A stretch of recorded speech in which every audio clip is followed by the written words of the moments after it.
नमो बुद्धाय. धम्मपद. आज आपण पाहणार आहोत 17 क्रोध वर्ग. क्रोध सोडावा, अभिमान त्यागावा, सर्व बंधनांच्या पलीकडे जावे. याप्रमाणे जो नामरूपात आसक्त नसतो असा अपरिग्रही दुःख भोगत नाही. बंधनाचे पार जाणाराने क्रोध करू नये. जो उसळलेल्या क्रोधाला बहेकलेल्या रथाप्रमाणे रोखू शकतो त्यालाच मी सारथी म्हणतो. बाकीचे नुसते लगाम धरणारे आहेत. क्रोधाला रथाच्या लगामाप्रमाणे पकडून ठेवावे. अक्रोधाने क्रोधाला जिंकावे, साधुत्वाने असाधुत्वाला जिंकावे, कृपणाला दानाने जिंकावे, सत्याने असत्याला जिंकावे, चांगल्याने वाईटाचा निपात करावा. खरे बोलावे, क्रोध करू नये, मागितल्यानंतर थोडे तरी द्यावे. या 3 गोष्टी पाळल्या तर मनुष्य देवपदाला जातो. कुशल कर्माने स्वर्ग प्राप्ती होते. जे अहिंसक आहेत, अहर्निश कायेने संयमी असतात ते अच्युत पदाला जातात, जेथे गेल्यावर त्यांना शोक करावा लागत नाही. अहिंसक आणि संयमी अच्युत पद प्राप्त करतात. निर्वाणच ज्याचे ध्येय आहे, जे सदा जागरणशील असतात, अशा पुरुषाचे सर्व आश्रव अथवा चित्तमळ नष्ट होतात. योगाभ्यासाने आश्रव नष्ट होतात. हे अतुल, हे अनादी आहे, आजकालचे नाही. जो स्तब्ध असतो त्याची लोक निंदा करतात.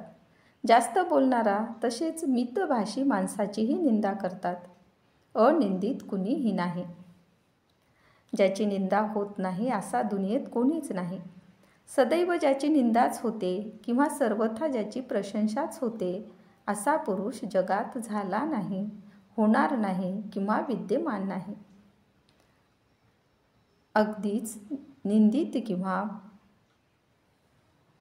प्रशंसित पुरुष दुर्मिळ आहे. ज्या दोष नसलेल्या, मेधावी, प्रज्ञा व शीलसंपन्न उत्तम पुरुषाची जाणकर लोक विवेकाने वारंवार प्रशंसा करतात. प्रज्ञा शीलवानाची ज्ञानी पुरुष प्रशंसा करतात. अशा जंबू नदी प्रदेशात मिळणाऱ्या सोन्याच्या खणखणीत खऱ्या नाण्याप्रमाणे असलेल्या पुरुषाची निंदा कोण करेल? देवसुद्धा अशांची स्पृहा करतात व ब्रह्मदेव देखील. प्रज्ञा आणि शीलवानाची ब्रह्मा प्रशंसा करतात. शारीरिक सदाचार पाळावे, शरीराने संयमी व्हावे. शारीरिक दुराचार सोडून सदाचाराचे आचरण करावे. कायेने संयमित राहावे. वाचिक सदाचार पाळावे, वाचेने संयत राहावे. वाचिक दुराचारांना सोडून वाचिक सदाचाराचे आचरण करावे. वाचेने संयमित राहावे. मानसिक दुराचारापासून आपले रक्षण करावे. मनाने संयत राहावे. मानसिक दुराचारांना सोडून मानसिक सदाचाराचे आचरण करावे. मनाने संयमित राहावे. शरीराने, वाचेने आणि मनाने संयमी असतात तेच धीर पुरुष खरे सुसंयमी होत. काया, वाचा, मनाने संयमित राहा. या पुढील भागात आपण पाहणार आहोत मलवर्ग. तेव्हा आमच्या चॅनलला लाईक, शेअर व सबस्क्राईब करायला विसरू नका. धन्यवाद.